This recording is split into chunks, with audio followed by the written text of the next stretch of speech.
कबीर थे, बहुत बड़े संत। उनके जीवन में बड़ा आनंद था। पति पत्नी साथ रहते थे, लेकिन कबीर के घर में कभी झगड़े नहीं हुआ करते थे। पड़ोस वाले हैरान हो गए, ऐसा तो कोई घर नहीं होगा जहां पति पत्नी झगड़ा नहीं करें। लड़ाई तो होती होगी बिना सिर पैर की, लेकिन लड़ाई तो होगी ना। पति पत्नी का झगड़ा कोई सीरियस झगड़ा थोड़ी होता है। एक बार क्या हुआ, पति पत्नी में झगड़ा हो गया, दोनों तलाक लेने पहुंच गए मजिस्ट्रेट के पास। मजिस्ट्रेट ने कहा भाई पति पत्नी एक बार और सोच लो, ये झगड़ा मत करो, एक हो जाओ दोनों। बोले नहीं नहीं, अब तो तलाक होगी, चाहे कुछ भी हो जाए, अब हम साथ नहीं रहेंगे। अरे तो मजिस्ट्रेट ने कहा थोड़ा और सोच लो, तलाक मत लो। बोले नहीं, तलाक दीजिए, मैं इस आदमी के साथ एक पल भी नहीं रह सकती हो। तो मजिस्ट्रेट ने कहा फिर ऐसा करो, तुम्हारी संपदा का आधा आधा बंटवारा कर लेते हैं, आधा पत्नी को दे दो, आधा तुम ले लो। बोले ठीक है, बांट दो। सारी संपदा बट गई। लड़का एक ही था, बोले इसको कैसे बांटे, आधा आधा कैसे करे कि आधा लड़का तू ले ले, आधा लड़का तू ले ले। पति ने पत्नी को देखा, पत्नी ने पति को देखा। बोले यार ये तो बड़ी समस्या खड़ी हो गई कि लड़का एक है, बंटवारा बराबर से नहीं होगा। पत्नी ने पति का हाथ पकड़ा, बोले चल घर। बोले क्यों? बोले अगले साल आएंगे। ऐसा तो पति पत्नी का झगड़ा। अब एक साल और निभाएंगे, एक और हो जाने तो बराबर का बंटवारा होना चाहिए। तो पति पत्नी के झगड़ों में ज्यादा सीरियस मत होना, ये तो लड़ते भी हैं और मिलते भी हैं, चलते रहता है इनका। विचार करिए आप, ऐसा कोई घर नहीं है जिस घर में पति पत्नी में झगड़े ना हो। सब जगह झगड़े होते हैं, कबीर के घर में ऐसा नहीं था। बरसों से कबीर अपनी पत्नी के साथ रहता था, लेकिन कबीर ने कभी झगड़ा नहीं किया, पत्नी ने कभी झगड़ा नहीं किया। एक जिज्ञासु ने पूछा कि ऐसा कोई है इस धरती पर जिसके घर में झगड़े ना हो? तो कहा कबीर का घर ऐसा है जहां पति पत्नी कभी नहीं लड़ा करते हैं। जिज्ञासु ने कहा मैं चल के देखता हूं। जैसे ही पहुंचे कबीर के झोपड़े में, कबीर रुई धुनक रहे थे। कबीर से जुलाहा रुई धुनक रहे हैं। जाके जिज्ञासु ने पूछा कि कबीर जी, हमने सुना है कि आप पति पत्नी में कभी झगड़े नहीं होते। कबीर ने कहा यार लड़ने की क्या बात है, मुझ में राम, तुझ में राम, सब में राम समाया है। कर लो सभी से प्यार, यहां पे कोई नहीं पराया है। सब में तो राम है, लड़ना क्यों? बोली नहीं कबीर, कारण बताओ कि तुम दोनों में झगड़े क्यों नहीं होते? अरे झगड़े तो भाई भाई में हो जाते हैं, भाई बहन में हो जाते हैं, माँ बेटे में झगड़े हो जाते हैं, आप दोनों में झगड़े नहीं होते? बोले नहीं, हम लोग कभी नहीं लड़ते हैं। कबीर से पूछा वो मंत्र बताओ कि हम भी अपने घर में ना झगड़े। कबीर ने कहा कि बैठो, आए हो, स्वागत है, बैठो मेरी कुटिया में। कबीर ने अपनी पत्नी को आदेश किया कि अरे भाग्यवान, सुनती है? दोपहर के 12 बज रहे थे। कबीर ने कहा लालटेन जला के ला। पत्नी आई, लालटेन जलाई और रख दी। जिज्ञासु ने कहा पागल है क्या ये, इसीलिए झगड़े नहीं होते? लगता है कबीर तो पागल है ही, ये पत्नी महापागल है।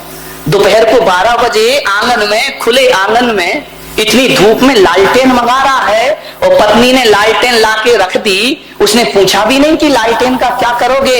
लाई और लालटेन रख के पत्नी चुपचाप चली गई। कबीर ने कहा उत्तर मिल गया। अरे उत्तर, पागल लग रहे हो दोनों, पागल। कबीर ने कहा पागल ही समझो। कबीर ने कहा ठहर, अभी उत्तर नहीं मिला तुझे।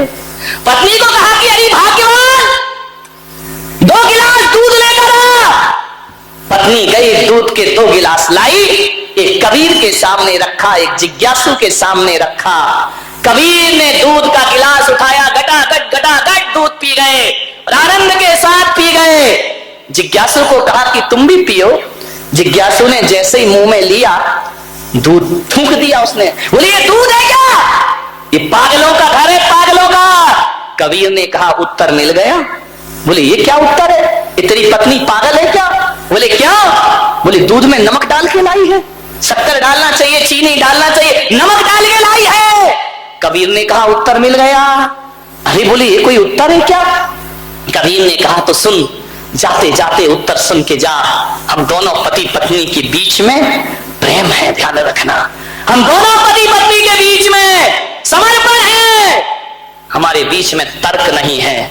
जब मैंने 12 बजे दिन में उससे लालटेन लाने को कहा तो पत्नी ने कोई प्रश्न नहीं किया, चुपचाप लालटेन रख के चली गई। जब पत्नी लालटेन लाने पे प्रश्न नहीं करती है तो धोखे से शक्कर की जगह नमक डल गया, तो मैं भी उससे कोई प्रश्न नहीं किया करता हूं। और इतना ही ध्यान रख, यदि जीवन में आनंद को जीना है तो मैं भी बारामती वाले आपसे कह रहा हूं, एक कोटेशन में आपको दे रहा हूं।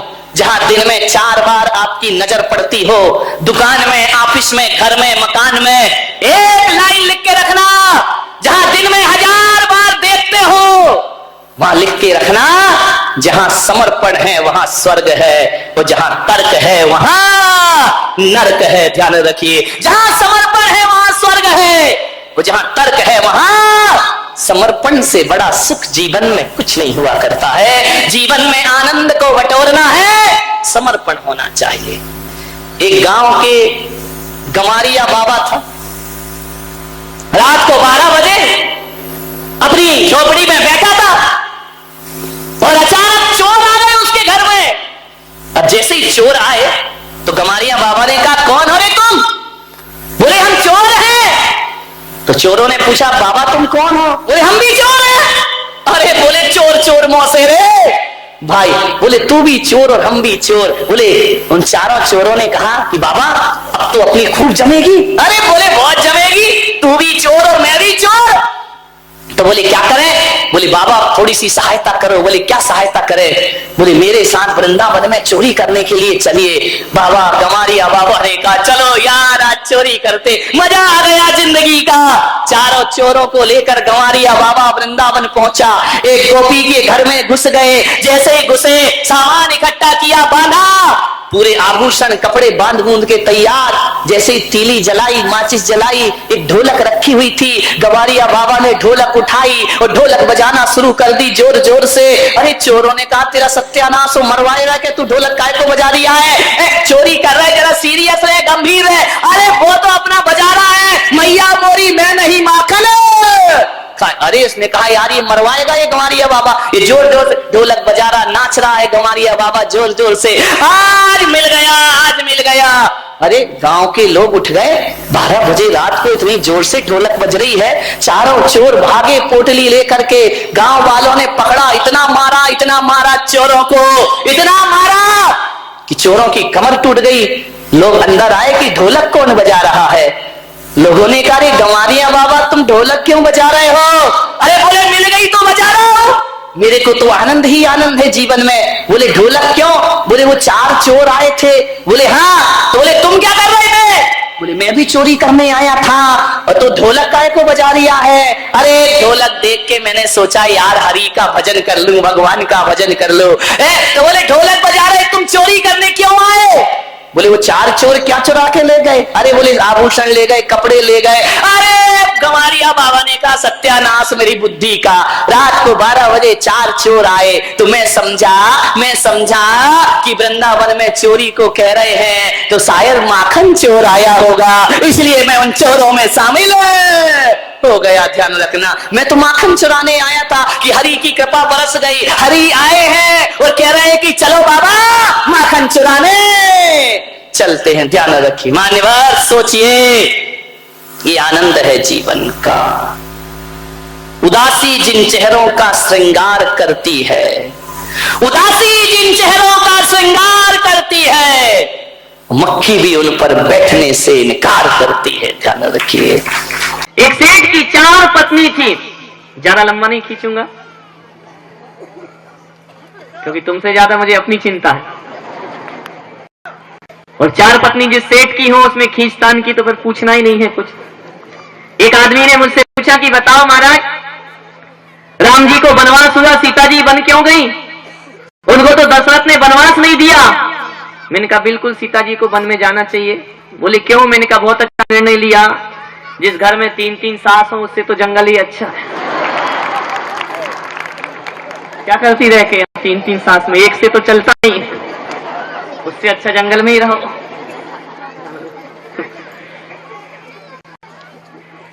इसकी 4 पत्नी थी और उन 4 पत्नी में वैसे चौथे नंबर की पत्नी से बहुत प्यार करता था। पहले नंबर की पत्नी को चाहता ही नहीं था। पहले को चाहता तो चौथी कहां से आती, चाहते नहीं था। चौथी नंबर की पत्नी से उसे बहुत प्यार था। उस पत्नी के बिना वो रहता नहीं था। सारा समय सारा वक्त उस पत्नी के साथ ही वह गुजारता था। तीसरी पत्नी भी थी, उसे भी प्यार करता था, पर उतना नहीं जितना चौथी को करता। हाँ, जैसे तेरे घर की कहानी हो, 2 फीट का कह रहा चौथी तीसरी चौथी को करता था।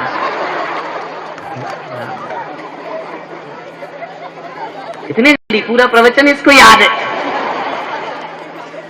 तीसरी पत्नी का भी प्यार। पहला दिन हंसते खेलते गुजरना चाहिए, इसलिए मैं ज्यादा सीरियस वाला मामला नहीं ले रहा। ऐसा प्रवचन करो जो बच्चों को भी समझ में आ जाए। तो चौथे नंबर की पत्नी को बहुत प्यार करता था, तीसरे नंबर की पत्नी को भी प्यार करता था। डरता था कि कहीं वो मुझे छोड़कर किसी और के साथ भगाए या चली जाए, किसी और के साथ ना भाग जाए।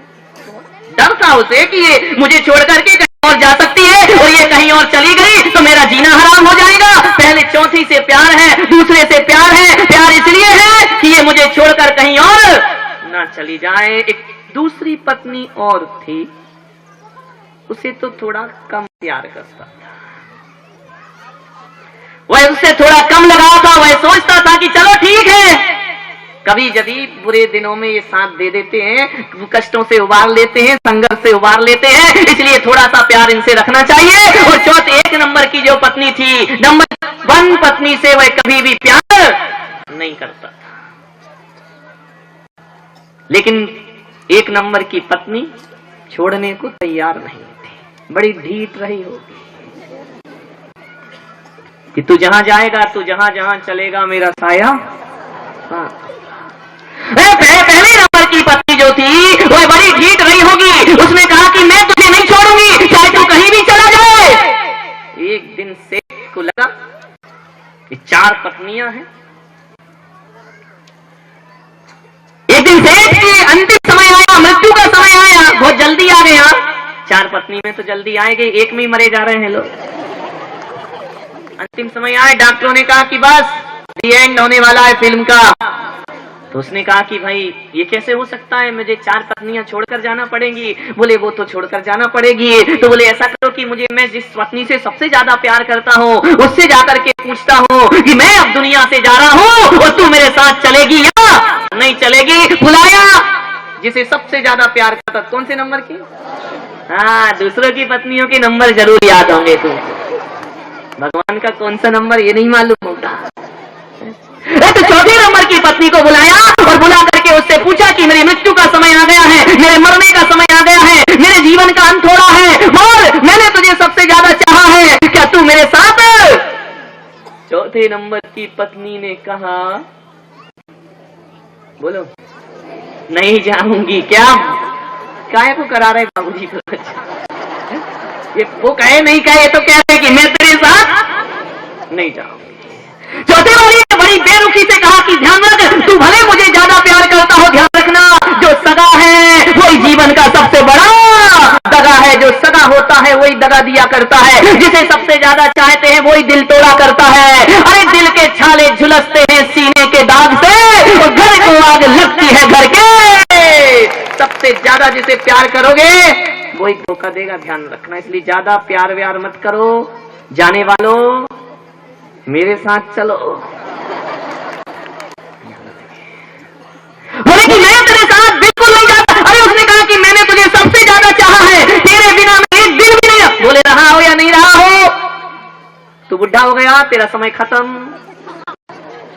तो बोले तू क्या करेगी? बोले मेरा जो होगा होगा, तू अपना टेंशन ले, मेरे लफड़े में मत पड़ तू। बड़ा दुख हुआ, काटो तो खून नहीं उसको कि जिसके लिए जान दी, 3 पत्नियों से प्रेम नहीं किया।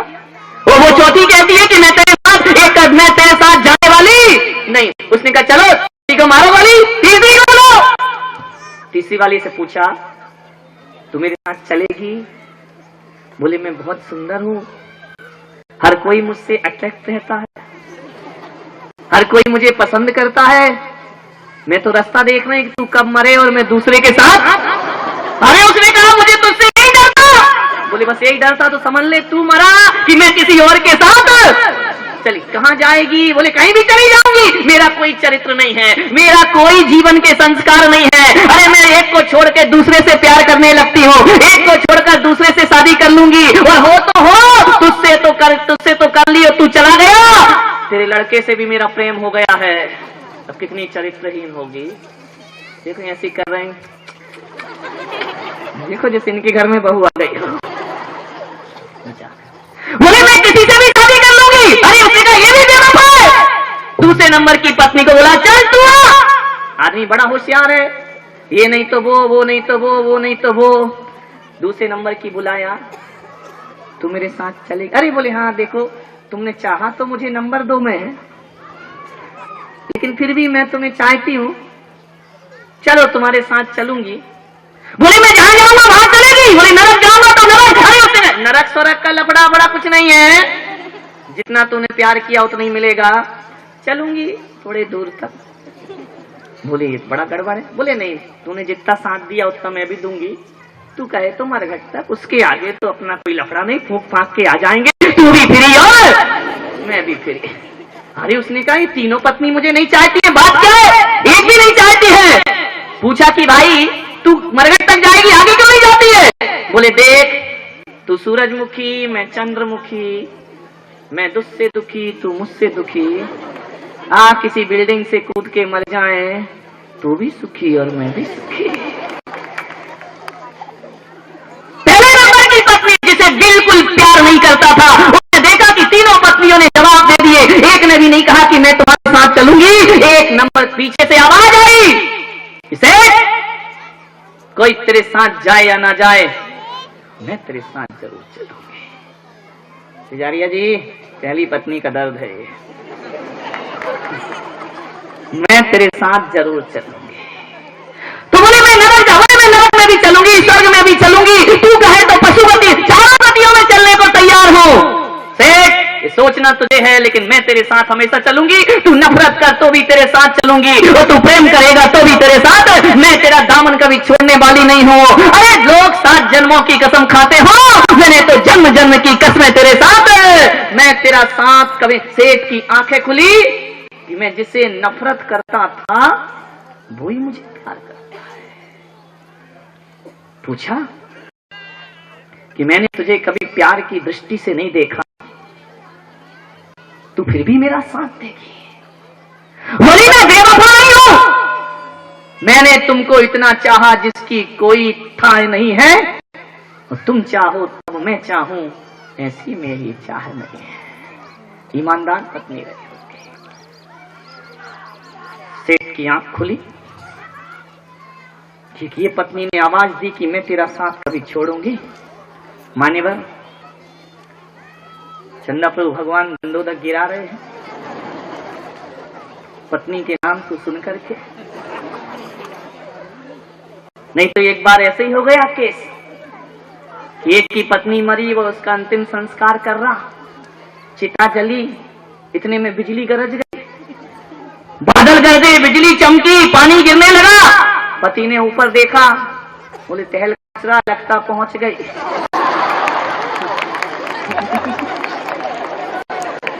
शोर शराबा शुरू हो गया, गई अब चिता जाए बाहर में, वो तो पहुंच गई। तो ऐसा ही लग रहा पानी आने लगा है, पहुंच गई लगता है। ध्यान रखिए। पूछा मैं भी आपसे कह रहा हूं भगवान चंद्र प्रभु के दरबार में कि 4 पत्नियां आप सबके पास हैं, आपके पास भी हैं, बच्चों के पास भी हैं, छोटे महाराज के पास भी हैं, भले ब्रह्मचारी हो बाल ब्रह्मचारी हो, 4 पत्नियां मेरे पास भी हैं। ओहो 4 पत्नियां हर किसी को देकर के परमात्मा ने भेजा है। और आज मैं 1 जनवरी को एक बात कह रहा हूं कि 3 पत्नियों से प्यार करो या ना करो, पहली पत्नी से प्यार जरूर करना चाहिए।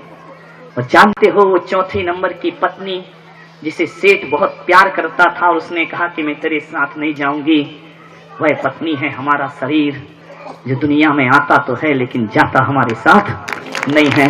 और आदमी जिंदगी भर इस शरीर से प्यार करता है, पूरा जीवन इस शरीर के लिए नेछावर कर दिया करता है, लेकिन वह शरीर कहता है कि तू कितना भी प्यार कर ले, तू कितना भी मेरे लिए वक्त लगा दे, लेकिन मैं तेरे साथ अपना समय बर्बाद नहीं करूंगा। मेरा जो स्वभाव है वह कभी भी बदलने वाला। दूसरा, पत्नी जो कहती है कि मैं बेवफा हूं, आज तेरे साथ कल किसी और के साथ, वह है धन दौलत की पत्नी। हमारे मरते किसी और की झोली में चली जाती है, किसी और की तिजोरी में चली जाती है, किसी और के साथ चली जाती है। दूसरा प्यार हमारा उसी से होता है। और तीसरी जो पत्नी हुआ करती है, जो कहती है कि लोक लाज से मरघट तक चलूंगी, वह है हमारे नाते रिश्तेदार जो मरघट के आगे हमारे साथ नहीं जाते हैं। और एक पत्नी है जिसकी हम जीवन भर उपेक्षा करते हैं, वह है हमारी आत्मा जो हमेशा हमारे साथ रहने को तैयार रहा करती है। किसी भी गति में जाओ, कहीं भी चले जाओ, वह कभी भी हमारा साथ छोड़ने वाली